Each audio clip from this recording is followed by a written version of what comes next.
Don't judge this king's choices when you don't understand my reasons. I lost it all and most counted me out. However, this king didn't fold. Now watch me adjust my crown. Wait, what's the tagline? Oh, I'm getting a crown. Oh, shit. Practice is over. Now, it's game time for this king. In the game of chess, there's one king and many pawns. Namaste, bitches. I mean, girl, it's no shade, but this season, I'm the king who's paid. Watch mother now.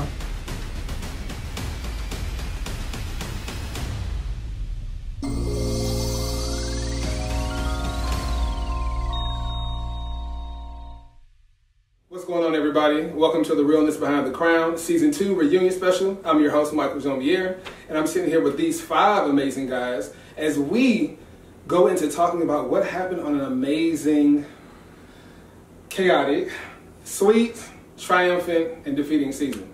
But first we want to recognize and remember a very important member of our cast who is no longer with us today. Let's take a moment of silence for Roman.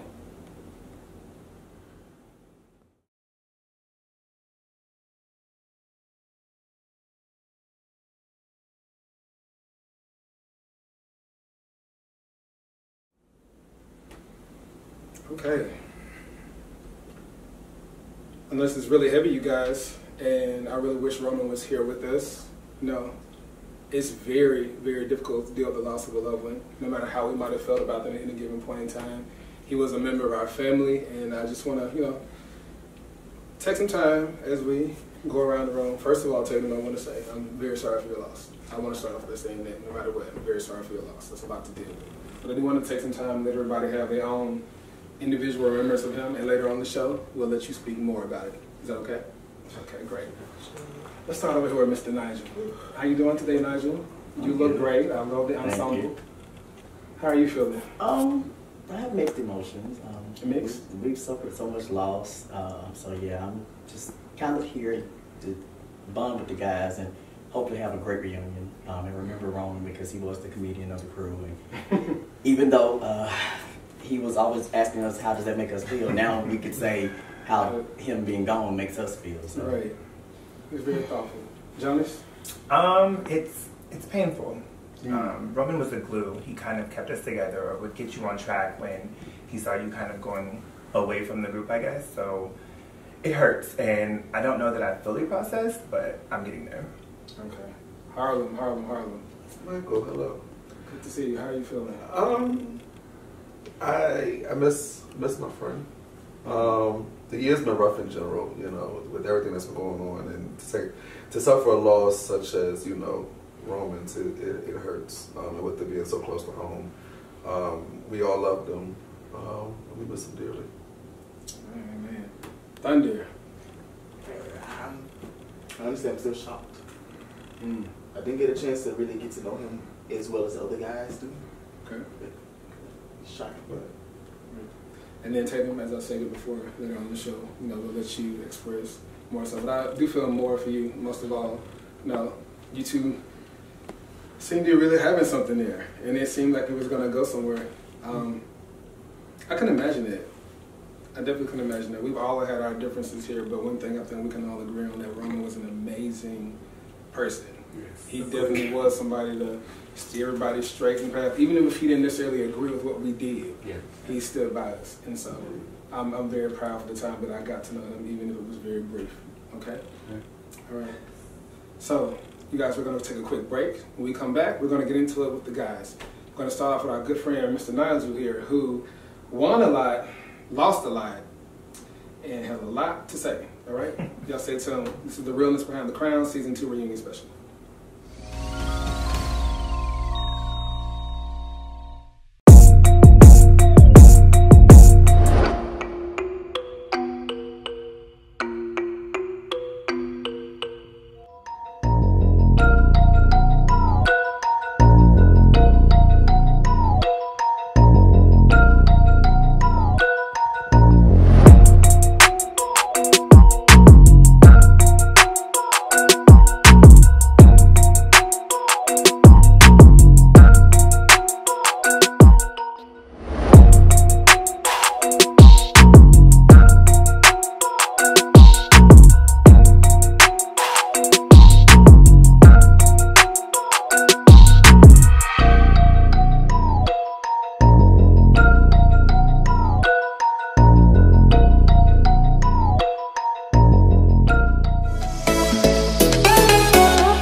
back. You're watching the Realness Behind the Crown Season 2 reunion special. Sitting here with these 5 amazing guys. Today, you guys, we're going to talk about some very, very, very, very, very interesting things that happened this season. But I want to start off with somebody who had a pretty balanced season, even though they loved and lost big time. Let's start with our good friend Nigel here, the serial entrepreneur and all around sort of good guy. What's going on today, Nigel? Wow. You sort of good. You sound good. I was talking about the guy part, but mother. Always mother. Okay. I'm great. How are you? I'm great as well. You look great. I love your ensemble. I love how you always pull it together. You're always very nicely dressed. You look great. Thank you. Thank you. So what's going on with you? When we last saw you in the last scene, you and Jarvis were kaput. He left you a Dear John letter or a Dear Jarvis letter in his case, and he was gone. How are you feeling? Where are you guys standing with everything? From the last thing that you guys were privileged to see, so Jarvis and I had briefly spoken, trying to reconcile. He feels that I still haven't changed, and after going through therapy, I realized that I haven't. Wow. And my therapist told me that when you're on an airplane and the mask drops, the first thing the flight attendant tells you to do is to put the mask on yourself. You have to take care of yourself first before you can take care of anyone else. So I had to make sure I was okay before I could make sure he was okay. Mm. And even though we were married and we were joined as one, I'm still, you're still your own individual person. So right. I am allowing Jarvis to have his time. Prayerfully, because of the time invested in the marriage, we can reconcile. He has filed for divorce. So these are the divorce papers. Oh. They won't be signed. They won't be signed because I think that he's acting impulsively.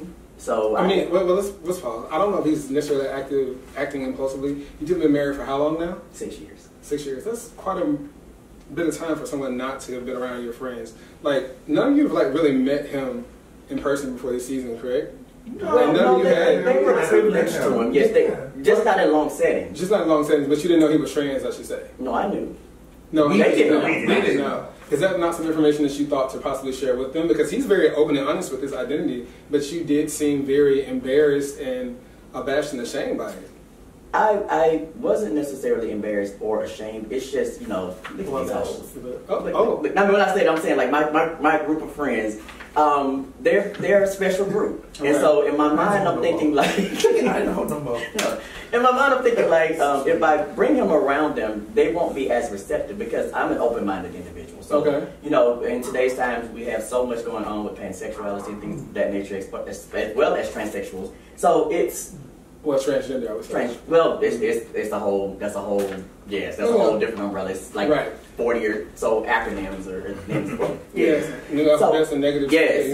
So I just wasn't sure, and then it was so much going on all the time that I never found the right time. Because the way I was raised was that everybody does not have to be privileged to all of your private business. Mm-hmm. So I didn't have to actually bring them into the fold. All they needed to know that I was in love with a man, we were married, and this was my husband. That's all they needed to know.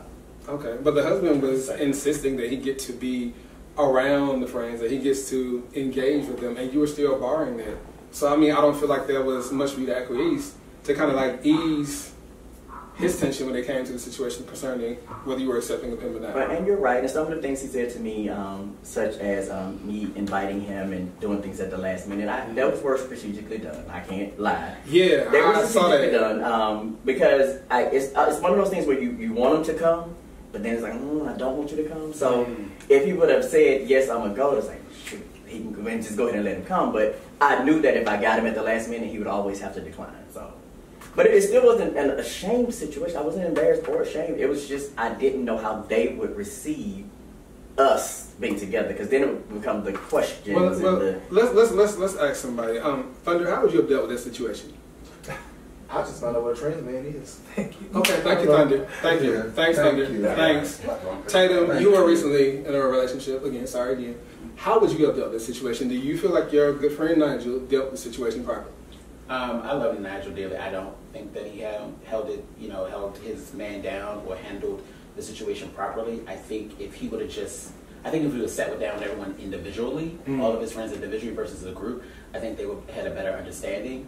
I mean, maybe you would have got questions from us, but I don't think it would have been as like hard and right in his face if it was so a shocking. group. Right, because when you're with the group of us, we all have different personalities. And one person telling us everything, it's like you getting all these questions and all these personalities from it. But if you would have set us down individually and really had a conversation, like, look, I know you've only seen Jarvis in passing or side profiles or things of that sort or whatever, but this is who my husband is. But I also agree with him at the same time. Like, you don't have to tell everybody your personal business. But I think with us, we've been friends for so long that we're almost like family in sort, if you will. But I think if you just would have set us down individually, I think it would be smoother. But I don't think that Nigel intended for that to pan out the way that it did. No, I don't. At some point, Nigel, if you wanted to sit down and have a conversation with, that was your decision. The same way I didn't pan on my proposal being fucked up by him. But we're gonna get to that later on. I'm saying that things happen. That's the point of bringing it up. Things do happen. So yeah, but Nigel, I don't feel as if you didn't want to bring it to the group in that moment, we didn't know that he was going to walk in with that shirt. It happened, and as your friends, had shit not went the way that it was, I would have been more there for you that night, baby. I'm sorry. Definitely appreciate that, Harlan. But you did have some balance. You opened a restaurant, sofa restaurant. I hear the food is really, really good. I haven't gone down there yet. Yes. You have to come get your come to feed your soul. What you think? What you say is the best plate for the people to get to? It depends on what you eat, because Tatum here is pescatarian. So, okay. Yeah, so he only does seafood. So it's not giving Supreme Fish Delight, right? Oh. It's not giving us JJ's Fish and Chips? No, not at all. Thank you, because I need a little ocean air in my life. Oh my gosh, no, it's not giving that at all. It's lovely. The mojo, especially with the shrimp, oh my god, to die for. Okay. To die for. Yeah. Where do these recipes come from? Are they like family recipes? Well, I partnered with a friend of mine from back in the past, and that's more of the chef. I'm more of the marketing in the face. And wait a minute, pause. You said a friend from in the past. Mm-hmm. What kind of friend is this from the past? Platonic. Okay, continue. Yeah. So these boys like to use the word friend these days, and friend be meaning a lot of things. Come on now, how would I open up a business with a friend from the past and have a husband that's easy? They do it all the time. Have you been to Atlanta? I have. Okay. Have you been in my age bracket? I have. I've been inside your age bracket, on top of your age bracket, below it, across the bridge. So I know it very well. But go right ahead. All right. Well, unfortunately, I'm not the norm. I'm not statistics. So it's a platonic friend, and they handle all of the cooking, and I do all the marketing and things like that. Okay, great. Definitely have to check that out. You guys, where can they find your restaurant at? It is actually in Stone Mountain. Oh, right. Not Atlanta. No, not Atlanta. Stone Mountain, Georgia. Like I'm ready to say, not Atlanta. All right. So I would disclose the address, but I know people be trying to stalk me. But it's in Stone Mountain. They can just look it up. Old school flavor. Y'all stalking over chicken wings? And no, stalking me. Oh, okay. I'm like available now. No, I'm just kidding. The address is 6670 James B. River Memorial Drive, Stone Mountain, Georgia. They we can get these see divorce me papers. anytime. We get these divorce papers, and we start making a public service announcement. No, I just want to make sure they know. No, I didn't say I was available. Exactly. Okay. I just said, they're unsigned. Mm-hmm. So you always have like something working in the wings. Like, what's next for you? So, honestly, it's really funny because I think I want to get into hats and T-shirts and things like that, and branding that with like nice slogans and things that can kind of give people affirmations. Okay. So I'm looking into it. Don't know yet because you can be a jack of all trades, and master of none. I got you. Well, I understand that, man. They said the average millionaire has multiple streams of income. And I think you well on your way to that point. So definitely congratulations on that. But let's take some questions from the audience, from the people who watch. Here we go. Let's see. Ready, mother? Here we go. Nigel, with you introducing Thunder to the group, do you feel responsible for bringing in someone who has slept with almost half the cast in the last 2 seasons? And this comes from Big Kool-Aid Smile 94 from Atlanta, Georgia. Well, Big Kool-Aid Smile 94 from Atlanta, Georgia. I do not feel responsible for an adult. I introduced him to the group to be amongst the group so that he could have peers and friends in this in this setting. Calm down. Hey, calm down. And whatever his actions were beyond that were beyond my control. So I do not feel. So you don't feel no accountability or anything? No. Like you don't have any regrets introducing him to everybody? No, because they were meeting to network. It's just like Facebook. You get on Facebook to network, but you get on. Yeah, that's what but they have that now. When it was first introduced, it was social media networking. So we decided to use it for what we use it for. So it's the same thing. I introduced them to network, and whatever happened after that was up to them. But they already knew each other, so. Well, that's okay. So I have a question from Tidra54. You and Tatum seem to have buried what happened last season. Do you consider him a friend now?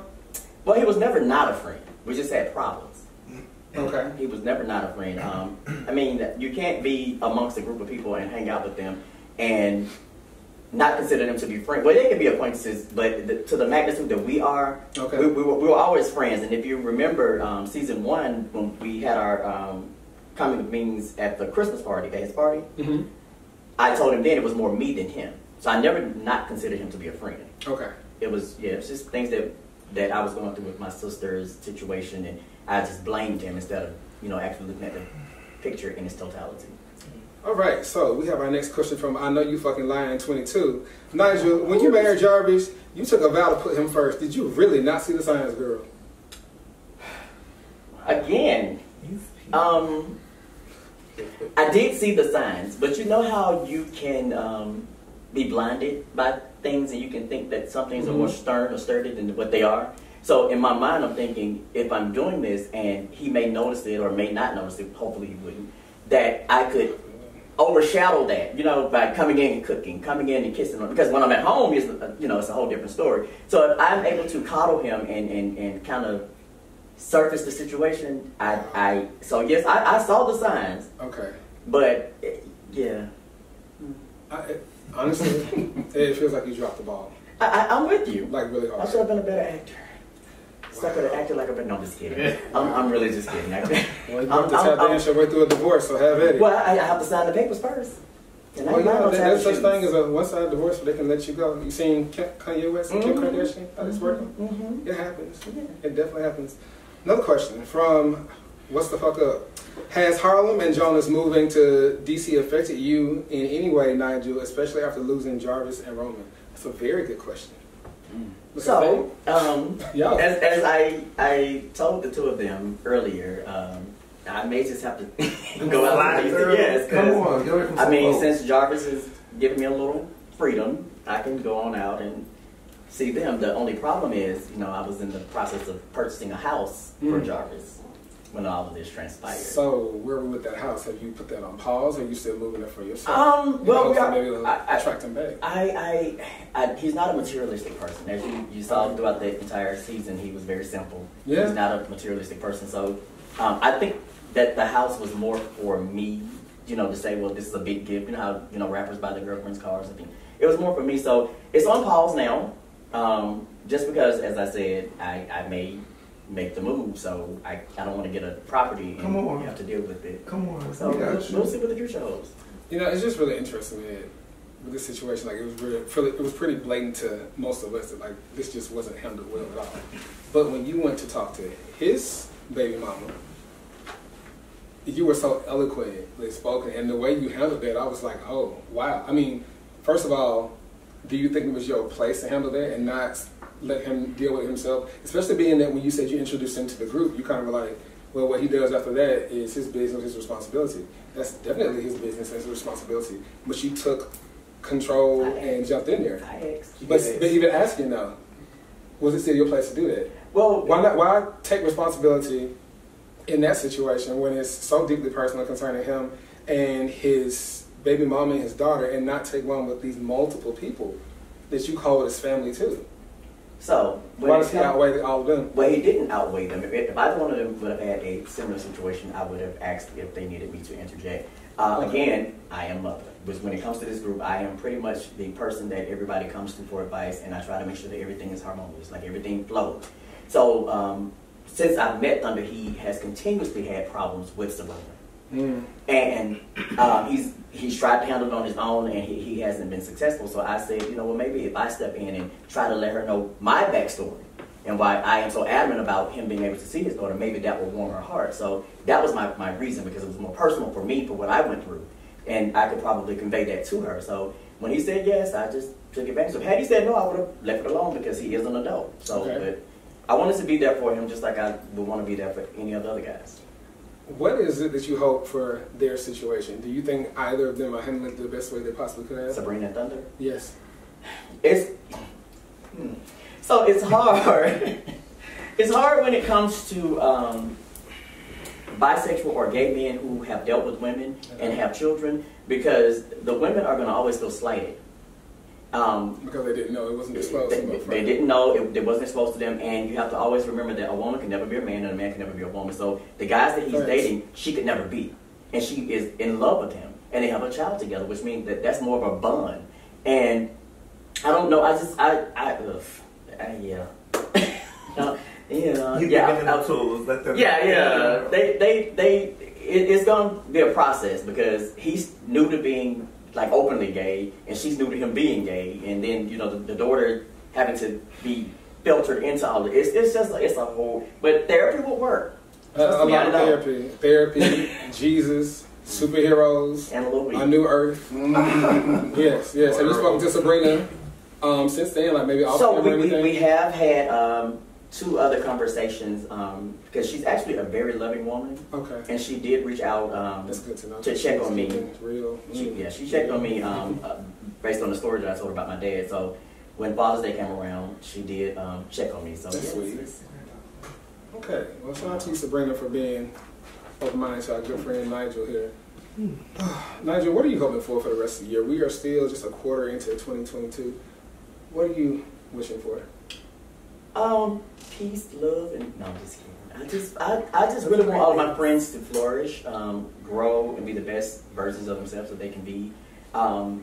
We can probably partner up and do some things and grow as well. As you know, me being an entrepreneur, that's kind of my niche. So I'm always looking for the next thing to do. So if someone comes to me and say, hey, I'm thinking about doing this, and I can help to amplify that, then I want to be able to do that. So for the year, I'm just looking for us to build better bonds, because we once were a group that had little to no drama to being increasingly dramatic and messy. Exponentially this season, I was kind of, no, put that down, security. So I was thinking in my head, I hope we don't have to yell that today. If we do, we will. But last question, out of this group, who do you feel has improved the most, and who do you feel needs to desperately improve overall? Oh, wow. So, but she being mother, you know, you got I got you. Hold on, baby, I got this. You know. No, me already. No, just go. Yes. I mean, Johnny's check your vibe. Wait a minute. So, who has improved the most would have to definitely be Tatum, because he did stop drinking. He did start to get his life on track until the tragedy happened. So he is the most improved.